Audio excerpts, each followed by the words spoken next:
General, muito obrigado. General ou vice-presidente, né?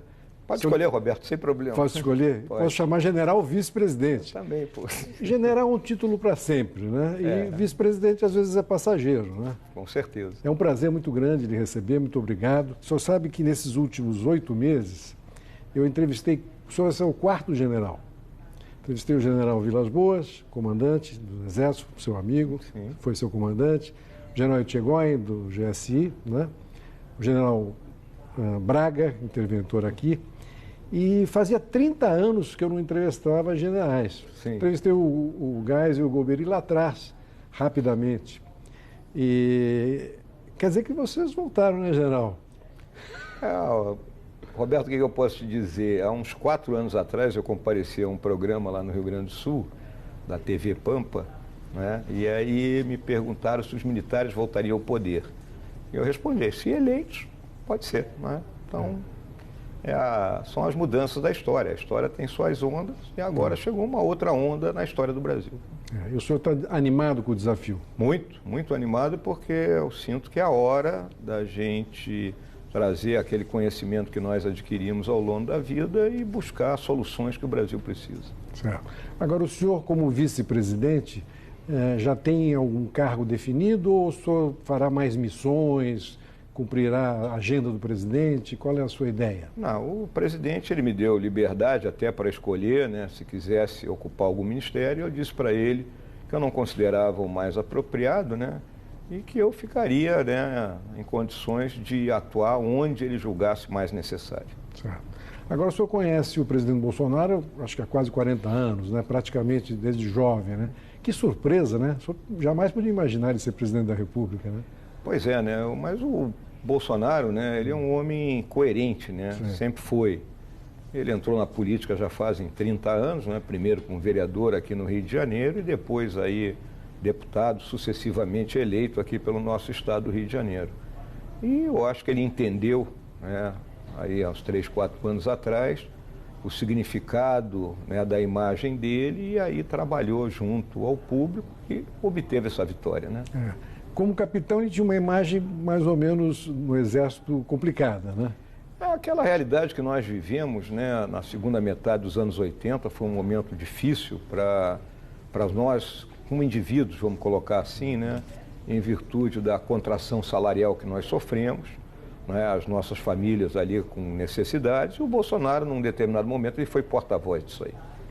Bom, o senhor como vice-presidente fatalmente vai assumir a presidência, nem que seja por pouco tempo, viagens ou doenças, enfim, né? Aliás, o Brasil é um país dos vices, né? Eu queria saber o que o senhor pensa do Brasil, quais são as suas ideias para o Brasil? Olha, eu vejo, Roberto, o Brasil ele tem um porte estratégico extremamente significativo, né? Nós temos essa quantidade enorme de terra, uma população de mais de 200 milhões de habitantes, uma população coesa, com riquezas naturais, com uma agricultura fortíssima, com muita gente empreendedora aqui. Agora, temos tido dificuldade de transformar isso em poder. Então, essa é a nossa grande missão, né? Fazer o Brasil romper essas amarras, né, que tem nos colocado aí numa posição até subalterna e se colocar naquele patamar que todos os brasileiros desejam. Pois é, o senhor esteve recentemente na Petrobras, né? Um dos pilares da nossa economia, um orgulho para o Brasil, né? E nós estamos já descobrimos o pré-sal, o Brasil tem quase uma Arábia Saudita nas nossas costas, né? O que o senhor pensa da Petrobras? Como é que o senhor encontrou a Petrobras? Olha, eu tive um encontro aí na última sexta-feira com a atual diretoria da Petrobras e eles me apresentaram todo o trabalho que eles vieram fazendo de saneamento da empresa. Então, aquilo que me foi dado ver, eu achei extremamente positivo, inclusive a empresa já entrando, né, numa esfera de lucratividade, o que é importante não só para os acionistas privados, mas até como o próprio governo. Então, eu vejo a Petrobras como algo, né, de extrema relevância dentro do nosso Brasil. Aliás, isso me lembrou, general, a questão estratégica, né? Eu me lembro nos anos 70 se discutiu o Mar das 200 Milhas. Sim. E foi justamente no governo militar que teve essa visão estratégica de que o Brasil tivesse todas as 200 milhas para poder usufruir do mar, né? Pois era, foi no governo do presidente Médici, né? Foi uma discussão grande, bem no início dos anos 70, não é? Quem enxergou aquilo, né, há quase 50 anos atrás realmente tinha essa visão, né, bem estratégica. E hoje é a riqueza que está à nossa disposição. Falando em visão estratégica, general, o senhor conhece muito bem a Amazônia, o senhor viveu lá há 5 anos, né? Que é uma das nossas grandes riquezas, né? O senhor acha que nós estamos cuidando bem da Amazônia? Eu acho que nós poderíamos ter um carinho um pouco maior com a Amazônia, né? Até com estratégias de desenvolvimento sustentável, né? No intuito de haver uma preservação, né, competente daquela floresta. É óbvio que ela tem uma grande área, enorme área totalmente intocada, né? O arco ali da progressão da agricultura ele está muito bem delimitado, mas a gente tem que ter algumas estratégias melhores, não só para guarnecer as nossas fronteiras, né, que está tudo na mão do Exército. Tem uma cobiça internacional, né? E tudo na mão do Exército, né? Então, as outras agências governamentais têm que se fazer presentes. O Fernando Henrique, o presidente Fernando Henrique, assinou aquele tratado de não proliferação, né? Nós falamos que o Brasil é um continente, eu sei que é um tema sensível esse, né? Mas 7 ou 8 países têm um artefato nuclear. O Brasil não teria que ter uma defesa de dissuasão? O que nós temos tentado aí, né, com a construção do submarino nuclear, né? Isso é um grande instrumento de dissuasão, não é? Com as costas, né, com 7.500 quilômetros de costa que nós temos. Ao mesmo tempo, nós temos aí o projeto do Astros 2020, que desenvolve um foguete, né, não de caráter estratégico, mas já de um caráter tático, quase chegando ao estratégico, porque ele tem um alcance de 300 quilômetros. Então, são coisas que são importantes para essa dissuasão, né? Essa semana tivemos, inclusive, a comemoração do armistício dos 100 anos da Primeira Guerra, né, general? O flagelo da guerra, né, infelizmente, ele existe, por isso que existem forças armadas nos diferentes países, né, que ao longo do tempo elas foram se profissionalizando, né, de mercenários viraram profissionais, cidadãos, exército de cidadãos, como é o característico aqui da nossa força, né, aqui no Brasil, né, e a gente nunca sabe quando poderá a ameaça se transformar numa realidade. Elas existem, elas estão aí, hoje nós temos aí o terrorismo, o narcotráfico, o descaminho, contrabando, tudo isso é uma guerra travada no mundo inteiro. É uma preocupação grande dos senhores, né? Lógico, isso é uma preocupação porque, principalmente o narcotráfico, ele afeta o nosso país e afeta a segurança, né? Será que essa política de drogas já não está ultrapassada, general? Olha, Roberto, eu vejo que essa questão se discute, né, a liberalização das drogas. Onde foi liberada, continuam os problemas acontecendo. Isso é um comércio, né, infelizmente, e aqui no Brasil ele é disputado por facções armadas, né, e muito bem armadas. General, o seu colega, amigo e ex-comandante de Vilas Boas deu uma entrevista muito interessante nesse fim de semana na Folha de São Paulo, e ele disse uma coisa que eu queria ler aqui para o senhor. A eleição do Bolsonaro não representa a volta dos militares ao poder. Absolutamente não é. Queria que o senhor comentasse. Eu concordo plenamente com o que o Vilas Boas falou, né? Tanto o Bolsonaro como eu fomos eleitos como cidadãos, né? Nós não representamos a instituição Forças Armadas, né? Nós representamos aquele grupo, né, de cidadãos, de eleitores que optaram pelo nosso projeto. Então, o que o comandante falou está muito claro. Ele tem uma preocupação com a politização exacerbada, né? Ele acha que tem que ter uma linha entre a instituição e o governo, né, que não seja ultrapassada, né? Essa linha não será ultrapassada, até porque desde o presidente Castelo Branco, ele salutarmente, ele afastou os militares que entravam na política dos quartéis. Porque antes disso, Roberto, não sei se você tem noção, o militar se candidatava, era eleito, aí se ele perdesse o cargo, ele voltava para dentro do quartel. Então ele já tinha sido deputado, senador, mas voltava para dentro do quartel. E não tinha como, ele traria a política nesse DNA dele quando voltasse. Agora não. O militar que é eleito, ele passa automaticamente para a reserva e deixa de retornar para a força. Então, o que o presidente Castelo Branco fez há 54 anos atrás foi extremamente positivo. Aliás, na história da República, né, general, os militares estiveram sempre presentes desde o início, né? Pois é, começa ali, né, com o Deodoro, né, montando o seu cavalo baio meia dúzia, né, que hoje é o cavalo do comandante do Regimento de Cavalaria de Guarda lá em Brasília. É uma coisa histórica. E a partir daí nós tivemos presidentes militares, vários jornalistas, os mais novos, né, principalmente, essa participação dos militares. Aí eu lembro que Hermes da Fonseca foi presidente, o Dutra foi presidente, o brigadeiro Eduardo Gomes concorreu 2 vezes e perdeu, o Marechal Lott concorreu e perdeu. Essa participação ela ficou mais, foi menos participativa, vamos dizer assim, a partir do próprio movimento de 64. Ali eu vou talvez discordar um pouquinho do senhor, vou chamar de ditadura, aqueles 30 anos trouxe um preconceito muito grande, né?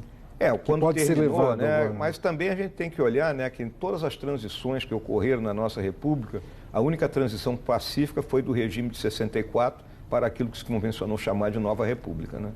Sim, todas as outras foi uma ruptura, essa não. O Geisel começou com a distensão lenta gradual, né? O Figueiredo... E o Figueiredo, vamos lembrar que o Figueiredo governou sem nenhum instrumento de exceção. É verdade. Né? Foram 6 anos de governo. General, o Kissinger já está com 95 anos, né? Sim. Ele tem uma frase muito famosa, que o poder é afrodisíaco. Como é que o senhor está vivendo essa lua de mel? Eu não posso dizer com toda tranquilidade. A minha vida militar, ela me colocou em várias situações. Eu considero que o ponto máximo que eu tive na minha vida foi como comandante militar do Sul, quando eu tinha 54 mil homens e mulheres sob minha direção. Hoje, vice-presidente do Brasil, com toda a importância, isso não me seduz nem me afasta das minhas características. Ou seja, o senhor está habituado com um tipo de poder, né? O que é o poder para o senhor? Eu acho que o poder, né, é aquela missão que você recebe. Eu não gosto de falar assim do poder pelo poder, né? O poder tem que ser utilizado de forma coerente, correta, né, em prol daquelas pessoas que te elegeram, no caso de nós que fomos eleitos. Para um comandante, como eu fui, você tem que ter a justiça, né, e dar o exemplo. Ser justo não é fácil no poder, né, general? Muito, não é fácil. Você tem que... Por isso que eu digo, a gente não pode se afastar da realidade. Muitas vezes você ocupa esses cargos de importância e você é cercado pelos áulicos, né, e se esquece da realidade. Então é uma coisa que eu não quero deixar de ir ao supermercado, não quero deixar de jogar dupla de vôlei na praia, não quero deixar de tomar chopp com meus amigos, para ouvir realmente o que está acontecendo. General, ser vice não é fácil, né? Eu já fui vice aqui no Rio de Janeiro, então eu posso lhe dizer, quando o vice trabalha muito, lá vem o vice, quando o vice é discreto, o vice não trabalha, sabe que tem muita futrica em torno disso, né? Eu acho que o Bolsonaro e eu, nós temos um relacionamento de olho no olho, né? Nos respeitamos mutuamente. Então, eu acho que vai competir a mim saber ocupar aquele espaço sem fazer nenhuma sombra para a atividade dele, mas muito pelo contrário. Eu vejo muito como o subcomandante dentro de uma unidade militar. É aquele que procura fazer as contemporizações, procura chamar, às vezes, determinadas lutas para si e preservar o comandante. Eu tenho dito que eu vou procurar ser o escudo e a espada do Bolsonaro. Mesmo ele sendo presidente da República, ele era capitão. Psicologicamente, assim, o fato de o senhor ser general, prestar continência a ele, não tem uma... Não, porque eu já prestava continência a ele. Ele era deputado, ele me precedia em qualquer cerimônia. Isso já morreu desde que ele foi eleito deputado. Quer dizer, esse complexo não existe, né? De jeito nenhum. E o senhor tem total intimidade na conversa com ele, de dizer as coisas que o senhor pensa? Total intimidade. Aliás, eu tenho que dizer o que eu penso, né? Até como assessor. Se eu não fizesse isso, eu não seria leal a ele. O senhor é um homem de pavio curto? Não. Já fui quando era mais jovem. Agora, aos 65 anos de idade, a gente já respira 3 vezes antes de fazer qualquer coisa. Agora, o senhor tinha fama de ser linha dura. No governo, agora o senhor espera ser um elemento moderador? Mas eu acho que a minha fama de linha dura foi dada por pessoas que nunca sentaram para conversar comigo ou até fazer uma entrevista como você está fazendo agora, Roberto. Eu tenho uma visão clara, sobre o nosso país, eu tenho uma visão clara sobre o combate à criminalidade, eu tenho uma visão clara que nós não podemos tergiversar com corrupção, com incompetência, com ineficiência. Se isso é ser linha dura, então eu sou. Agora, o senhor é um homem que viveu na Venezuela, o senhor foi adido militar, o senhor foi a Angola, quando jovem morou nos Estados Unidos, em Washington, fala bem inglês, quer dizer, o senhor é um homem do mundo, né? Esses temas internacionais lhe interessam? Sim, né? Nós militares, como de uma maneira geral, né, nós temos essa simbiose muito grande com a questão das relações internacionais, porque ultimamente, né, se você vai travar algum conflito, você vai travar com algum outro país, né? Apesar de hoje os conflitos serem entre atores estatais e não estatais, né? Mas você tem que conhecer a história, você tem que saber dialogar com essas pessoas, conhecer a cultura. Então eu acho importante e gosto disso. Quer dizer, nós estamos mudando de época, né, general? Estamos, totalmente. Essa eleição ela é prova cabal disso. Aliás, um jornalista muito bom, José Roberto Toledo, escreveu a respeito disso esse fim de semana, dizendo que se elege pelo WhatsApp, mas não se governa pelo WhatsApp. O senhor não está achando que a última semana houve já umas bolas nas costas do Congresso em cima do presidente? Não tem que ter mais articulação no Congresso? Não resta dúvida, né, que nós teremos que ter um diálogo constante ali no Congresso. Essa é uma pergunta que tem sido recorrente, né, Roberto? Então, nós temos que nos aproximar das forças políticas que estarão representadas lá dentro. Agora, o Congresso atual, né, é um Congresso que está terminando o seu mandato. No caso da Câmara, mais da metade, né, ou a metade ali não foi reeleito, o Senado é outro tanto. Então, é um momento difícil até da gente buscar interlocutores para esse diálogo. Mas essa semana já vão ter novas pautas bombas, precisa estar muito ligado lá no Congresso. Sim, né? tem que a tarefa que estaria com o deputado Onyx Lorenzoni, né, que ele está com uma série de atribuições, né? Não só montando o governo de transição, como também esse relacionamento com o Congresso. Causou estranhamento lá no Congresso o fato do presidente ter desmarcado a reunião com o presidente do Senado e da Câmara essa semana, né? Vamos ver o que pode ter ocorrido, né?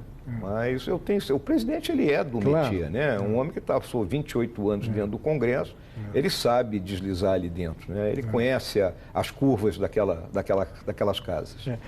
A gente sente que ele evoluiu muito, porque naquele tempo lá do Congresso, ele frequentava mais o baixo clero, ele nunca foi das grandes articulações. Você sabe que no Congresso são 500 e poucas pessoas, mas tem 20 ou 30 que mandam, né? Na realidade, mas ele sabe dialogar com esse pessoal, né? Como ele me contou outro dia, né, ele sempre ficava ali, conversava com um grupinho aqui, um outro grupinho acolá, né, e ele ia se fazendo presente, né? Eu acho que ele vai usar muito dessa estratégia dele. Quando nós falamos em corrupção, eu queria lhe perguntar como é que o senhor viu a entrada do ministro Moro, do juiz Moro no governo. Eu tenho dito o seguinte, Roberto, no meio militar se diz que a minha arma de origem, a artilharia, ela empresta dignidade à guerra. Né? O ministro Moro empresta dignidade ao nosso governo. Mas ele vai pegar também uma outra área além da justiça, que é a questão da segurança, né? Que é uma novo desafio para ele. É um grande desafio para ele, né? Mas ele terá os instrumentos para isso, né? Não só a questão da Polícia Federal, né? Mas a partir do momento que o COAF estiver subordinado ao Ministério da Justiça, as investigações estarão muito mais interligadas, né? Então eu sinto que ele vai produzir muita coisa boa. Sem entrar no mérito, quer dizer, a maioria dos ministros escolhidos até agora são neófitos no sentido da administração pública, são todos preparados, como o Guedes, como o Moro, enfim, outros que agora não me ocorrem. O próprio astronauta, o Marcos Pontes. Mas essa vivência da máquina pública precisa ser rápida, né? Aí vai depender muito da escolha do secretário executivo. Verdade. Que é o cara que toca efetivamente o ministério. Nós temos problemas sérios na nossa máquina pública, né? Deficiências aí de licitações, atraso, né? no gasto do recurso, e aí termina por favorecer a própria corrupção com esse atraso, né? Então vai ter que melhorar muito isso aí. O senhor sabe, general, que por experiência de ter vivido, a gente sabe que às vezes o presidente dá ordem e a ordem não caminha. Tem que estar muito em cima, né? Bom, o general Exército também era assim? Sim, o general Marshall já dizia que o tempo do comandante são 10% emitindo ordens e 90% fiscalizando. Então, tem que fiscalizar, isso é em todo lugar. Né? A gente acha que raras são as pessoas que caminham pelas próprias pernas. Aliás, nós temos um ditado no Exército, né? Que o Marechal Osório dizia que era fácil a missão de comandar homens livres. Aí nós acrescentamos: e apresentar o regulamento disciplinar. Não é brincadeira, né? Um tema mais sensível, porque família sempre é sensível, né? O doutor Ulisses dizia: bom político, mau parente. Sim. Como é que o senhor vê essas declarações dos filhos do presidente? Olha, eu acho que os filhos do presidente são homens de bem. Né? Eu vejo que eles se lançaram na política, óbvio que com o apoio do pai, mas é gente de bons costumes, de boa moral. Não é? Você vê o Flávio eleito senador, o Eduardo... É o mais contemporizador, pelo que se vê, o Flávio. O Flávio já é mais velho também, né? O Eduardo eleito deputado federal, o Carlos, que é vereador aqui pelo Rio de Janeiro, não é? E eles são ligados ao pai, eu acho que isso é uma coisa maravilhosa. Mas você ir para o Planalto filhos... não é uma complicação? Eu não acho. Os que estão no Congresso estão no Congresso, né? Então, óbvio que eles vão ser linha auxiliar, né? Vão auxiliar o pai em tudo, né? A nosso governo, né? Não o pai, o governo, né? Do Bolsonaro. E o outro, o Carlos, que é vereador aqui no Rio de Janeiro, eu julgo que ele vai continuar aqui, né, exercendo o cargo dele de vereador. Não existe ainda nada... Não tenho nenhuma dado de que ele ocuparia alguma posição no governo. O Fernando Henrique sempre diz, com a sua experiência de 8 anos como presidente, que não se deve colocar dentro do Palácio do Planalto um ministro, alguém muito forte, porque depois é difícil tirar, tanto que ele nunca botou o Serjão. Lembro quando o Lula colocou o Zé Dirceu, ele disse, não vai dar certo isso, né? É por isso que eu lembrei essa questão dos filhos, né? Sim. Eu não vejo esse problema assim que ele vai, eu acho que ele não vai colocar, né? Acho eu. Eu, se fosse colocar, seria o Carlos, né? Que é muito próximo dele para algumas atividades. Mas ele não tem expressado esse sentimento para mim. O senhor sabe que no dia que o presidente Bolsonaro esteve aqui, que nós entrevistamos ele aqui ainda como candidato, eu perguntei para ele de lado assim, quem vai ser o seu vice, né? E ele deu 2 nomes que estavam saindo, né, na imprensa. Eu disse, poxa, ainda bem que você não botou o general Mourão, que vai ficar muito pesada a chapa. Mas ele me olhou de um jeito que eu já entendi que era o senhor. Ou seja, me dei mal, né, general? Pois é, mas... Não, quer dizer, essa escolha, pelo jeito, já era muito antiga, né? Não, vamos dizer que eu era um reserva que estava pronto, né? A gente tinha que aguardar todas as manobras políticas que ele tentou, né, até para conseguir um apoio maior. E no final das contas, né, ele sabia que podia contar comigo. Eu errei, né? A chapa ficou leve, tanto que ganhou, né? Nem tanto, Roberto. O senhor gosta muito de ler? Muito. É? Muito. Mas sei que o senhor gosta de filmes também, né? Muito também. A leitura e filme são um dos meus pontos de lazer hoje. Além dos cavalos. Além do cavalo, além do vôlei, por aí. O senhor joga polo? Não, polo não. Polo é um esporte muito violento. Obrigado, Geraldo. Nada, obrigado, Roberto.